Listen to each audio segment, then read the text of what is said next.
The worst case scenario is just to keep the status quo on it, because every American, regardless of political party, looks at it and says this is chaos. The bipartisan border security bill negotiated by Oklahoma Senator James Lankford is facing stiff opposition from other Republicans. The $118 billion bill would make changes to the asylum system and also give the president more power to expel illegals. Alex Cameron has more now from our News on 6 Washington Bureau.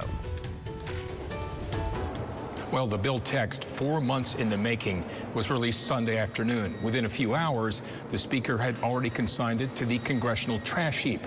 But Senator Lankford and other supporters of the bill aren't giving up.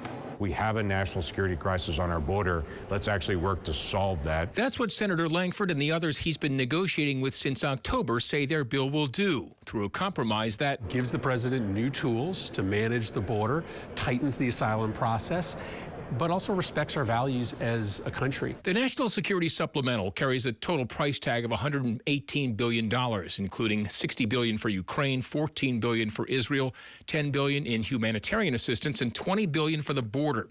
The border provisions include ending catch and release by requiring asylum cases be adjudicated within 90 days, imposing stricter standards for granting asylum, adding 15,000 detention beds and hiring thousands of new border officers, and mandating the shutdown of all asylum processing between ports of entry if daily crossings reach a weekly average of 5,000. If we had this law in place right now, the border would be closed and we would say, no, it's got to be an orderly process. It can't be disorderly, and everyone would be turned around. Former President Trump calls the bill horrendous. Speaker Mike Johnson says it's even worse than expected.